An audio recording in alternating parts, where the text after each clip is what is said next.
2016년 10월 당시 넥센 히어로즈의 이장석 대표는 무명 선수 출신의 운영팀장이었던 장정석을 정식 감독으로 파격 선임합니다.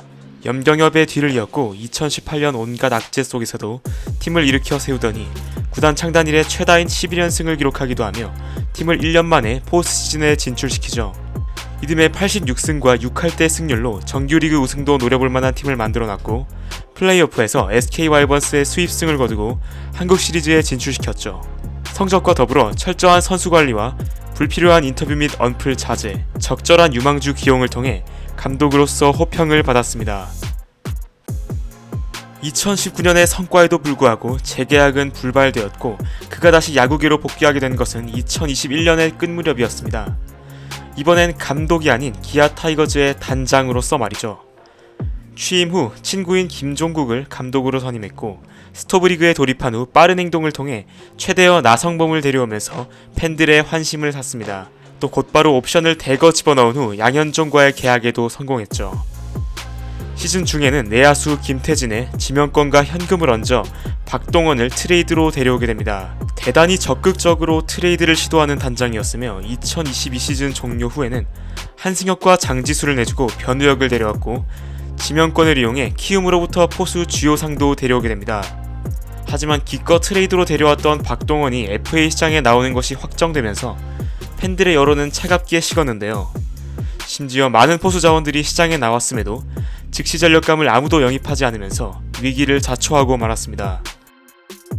그렇게 외국인 선수 계약을 완료하고 손승락을 2군 감독으로 선임하며 개막을 사흘 앞두고 있던 2023년 3월 29일 박동원 측이 당시 장정석 단장과의 FA 협상 과정에서 뒷돈을 요구받았다는 정황이 담긴 녹취 파일을 KBO 클린 베이스볼 센터에 신고했다는 내용이 보도되었습니다.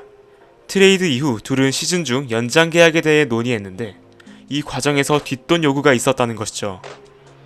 녹취를 들은 프로야구 선수협회 측은 최소 2번의 뒷돈 요구가 있었으며 농담조도 아닌 것으로 파악했습니다. 어떠한 이유에서도 금품 요구는 정당화되지 않는다고 판단한 기아 타이거즈 구단은 곧바로 징계위원회를 열고 장정석을 해임 조치합니다.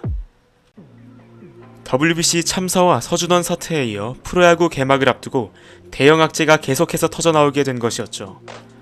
사실 장정석이란 인물은 그동안 야구계에서 이미지가 꽤나 좋은 편이었고 방송 출연도 많아 팬들에게 친숙한 이미지였기에 이 사건은 더욱 충격적으로 다가왔습니다. 몇몇 팬들은 장정석이 지금까지 관여했던 다른 FA나 트레이드에도 검은 돈이 숨겨져 있을 수 있다는 의구심을 품었습니다. 그렇게 2023 시즌은 개막했고 LG 트윈스로 간 박동원은 시즌 초 홈런 선두를 질주하며 미친 타격감을 보였습니다. 반면 기아 타이거즈는 한승택과 주요상의 부진 속에서 마땅한 포수를 찾지 못한 채 결국 류지혁을 내주고 김태균을 데려오는 트레이드를 단행할 수밖에 없었습니다. 프로야구 선수 출신들이 구단 프론트로 영입되는 사례가 늘고 있던 상황에서 찬물을 끼얹는 사건으로서 현장에 대한 이해도가 높은 야구인끼리의 소통과 전문성이 되려 친분을 이용한 금전적 요구로 이어질 수 있다는 경각심을 갖게 만들었습니다. 사실 능력적인 측면에서 최악의 단장은 각 야구팬 여러분들이 응원하시는 그 팀의 단장인 경우가 많습니다. 응원팀의 외국인 선수 영입이 몇 년째 시원치 않다거나 드래프트 성과가 좋지 않다거나 트레이드 실패, 무모한 계약 등 다양한 이유에서 답답함을 느낄 수밖에 없죠.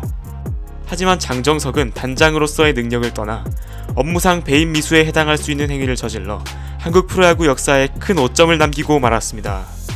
지금까지도 이러한 뒷돈 요구가 있었다는 게 참 황당하면서도 과거에 알려지지 않은 수많은 검은 돈은 또 얼마나 있었을까 하는 생각이 듭니다. 시청해주셔서 감사합니다.